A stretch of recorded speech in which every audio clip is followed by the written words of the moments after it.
pense que vous venez de voir la captation qui était liée au lancement du Nikon Z6 III. On a eu plaisir à la faire, mais on a également plaisir à vous montrer un petit peu les coulisses, à vous montrer comment on a travaillé, comment on a réglé le matériel. Et c'est vrai qu'entre la lumière, les appareils photo, la gestion du son, le scénario, j'ai plein d'histoires à vous raconter. Donc, côté lumière, relativement simple, nous étions dans les locaux de Nikon, nous étions tout simplement dans la cuisine et on a complété avec quelques panneaux LED, on a complété l'éclairage naturel pour réclairer un petit peu le matériel et puis notamment l'étagère derrière où on a mis une partie de l'ensemble de la gamme des optiques Nikon Z.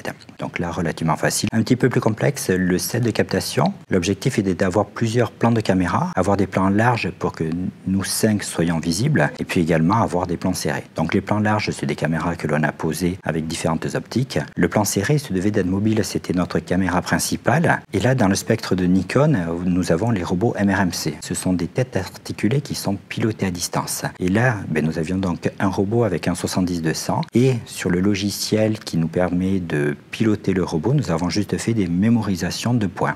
On était 5, on a mémorisé 5 sujets, qui fait que Ludovic était à la manœuvre. À chaque fois que l'un d'entre nous prenait la parole, il avait juste à taper sur le logiciel qui pilote le robot, la position 1, 2, 3, 4, 5 pour être sur chacun de nos 5 portraits. Également très intéressant, c'est que Ludovic était derrière, piloter les boîtiers, piloter le son, il fallait qu'il ait un retour complet de l'ensemble des appareils photo. Donc pour ça, on a upgradé tous les aduits qui nous ont été utiles en firmware dédié NXField. C'est un firmware spécial qui permet d'avoir un retour réseau, donc de manière câblée, l'ensemble des données de l'appareil photo directement sur un iPad. Et depuis l'iPad, bien sûr, pilotage intégral de toutes les fonctions, que ce soit les expositions, les couleurs, les autofocus, etc. Et surtout les REC, puisque c'est depuis NXField qu'il a directement lancé les REC. Donc, petit combo relativement osé sur cette partie captation de l'image. La plus belle découverte pour nous, c'était le son. On est monté un petit peu en compétence parce que sur ce set, on est donc sur 5 captures de son différentes, donc sur 5 micros, donc sur 5 bandes de son. Donc là, on s'est équipé d'une Scarlett de chez Focusrite qui permet d'avoir jusqu'à 8 entrées de son, mais surtout de voir les sons qui arrivent directement sur le logiciel Pro Tools. On s'est formé également à Pro Tools, c'était drôle là-dessus. Mais dans tous les cas, le gain sonore était modulé directement depuis la Focusrite.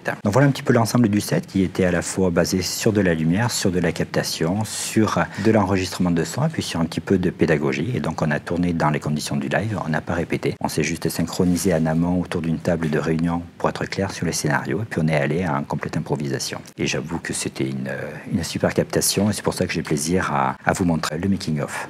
Making of d'ailleurs tourné par Aurélie.